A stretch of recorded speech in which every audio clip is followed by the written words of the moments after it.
Today we're going to work on dehydrating, freezing, and canning some things from our garden. So my little helper and I are heading on out to get some supplies. We're pretty much at the end of our green beans. A lot of them have gotten a little too big for eating, so a lot of them will be saved for seeds, but I went through and found what I could that would be good to freeze. Our purple beans came up a bit later than the jade green beans we planted, so I knew that there would be a bit more of those to save. As you can see, baby Kitty is always there helping. She's very sweet and a special little helper to us. I also had another helper this day. The kitties also love her, and she loves all those zinnias. She has picked many of the buds off, so there aren't a whole lot on the inner row anymore. I'm also going to be canning dill pickles today, and I had some dill that came up a bit later, and I'm very grateful for it, as I have used dried dill weed to can, and the fresh dill just tastes so much better in my opinion. The dill weed is still great, the dried, but the fresh is just, oh, it's so good in the pickles. We also have a gigantic bowl of tomatoes, jalapenos, and tomatillos to get preserved here. You always want to start with any produce, giving it a good clean. I like my white distilled vinegar and my cold water in my sink. Let everything get a good soak, swish around in there, get it nice and clean. You don't want any extra critters in any of your preserving methods. Tomatillos are coming in here and there little bits at a time, so I always pick what I can, peel all the husks off, and then I get those soaking in the water and cleaned up too to get any of that waxy, sticky stuff off of them.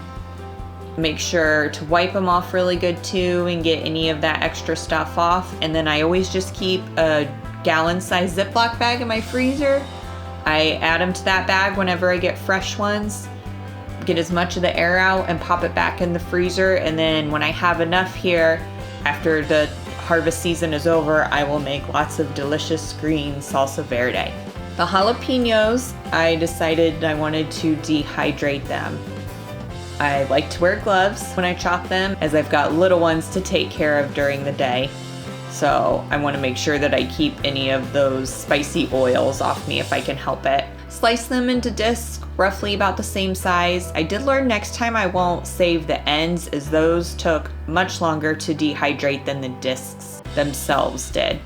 And I decided not to de-seed them, as I thought of a method for removing more of the seeds later after I dehydrated them. This is our Excalibur. It is a 9 tray. It is amazing. I have used it to dehydrate so many things. It works so well. I only had 3 trays of jalapenos, and if you don't want anything else to smell or taste like jalapenos, you really want to do just them or any hot peppers, because the whole house will smell like them. So we shut the door. We are lucky enough to have them in a separate room, the dehydrator. So the door gets shut after that. And these took a little more than 12 hours to fully dehydrate. You want to make sure they're completely dry before you do go and store them. So after mine were all done, I combined them, and this was my idea to remove the seeds afterwards. I just took the colander and shake, shake, shake, shake, shake, and as you can see, tons and tons of seeds come out. I shook them for a long time, and I could have kept shaking and got more, but I felt good getting the majority of them out. We're okay with some of the seeds in there. We like a bit of spice, but not too much spice to make us cry. So I was, with all those jalapenos, I filled up a whole pint jar. These will be excellent for soups, chili, anything we want to use them for this winter. Jalapenos right from our garden. The next up was the tomatoes. Make sure you give them a good soak and clean, and especially any of those beef steaks with the nooks and crannies, you want to get the water all in there, all over them. Removing the stems on everything. Our Romas always look so good. We never have any issues with them. The past 2 years they've been great. We'll probably grow a lot more Romas next year.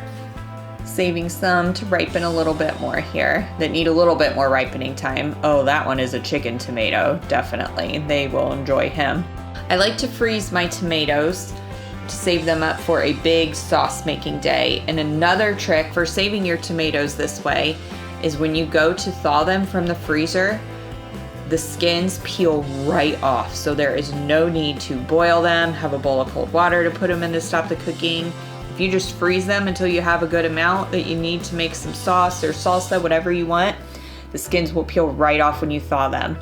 I'm just going through all these other ones, cutting off the nasty parts for the chickens and getting them in my freezer bags. Our garage freezer has turned into the tomato freezer, as you can see. But that's good, we've got somewhere to put them. This is Donald. He is very grateful for all of the tomato bits, and hopefully he will let his ladies come out and get some more of those delicious, yummy snacks too.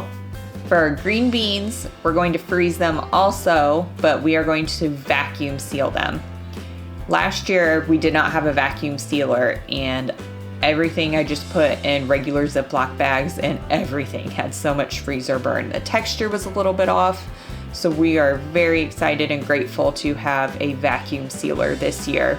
These are the peppers I was able to get that day too. Our peppers are a little bit slower producing this year than last year, but that's okay. We will save what we can.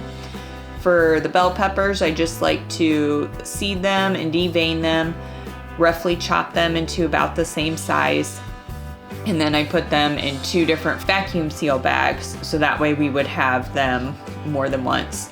With the banana peppers and poblanos, the easiest way I found to de-seed them is cut both ends off, and then you just cut a slit down the middle and split them.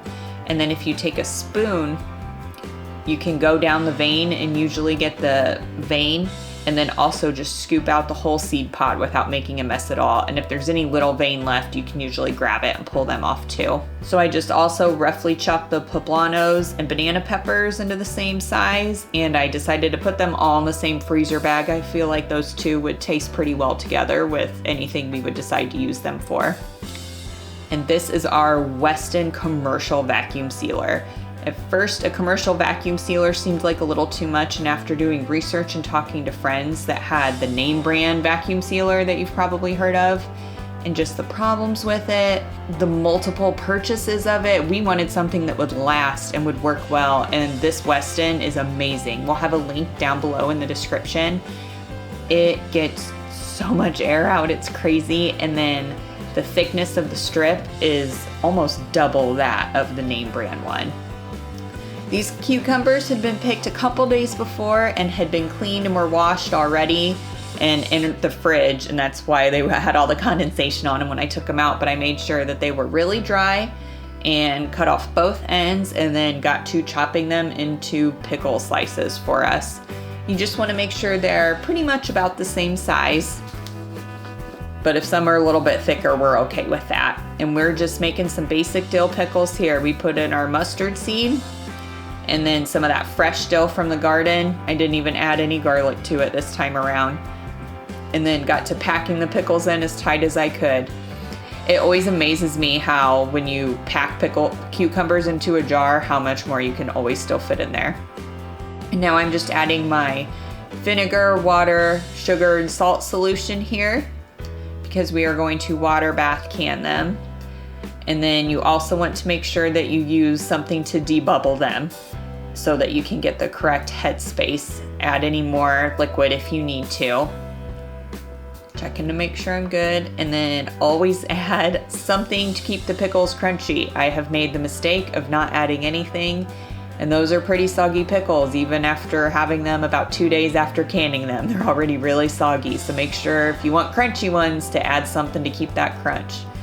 Get your rims nice and clean, some fresh new lids, and get those rings on finger tight.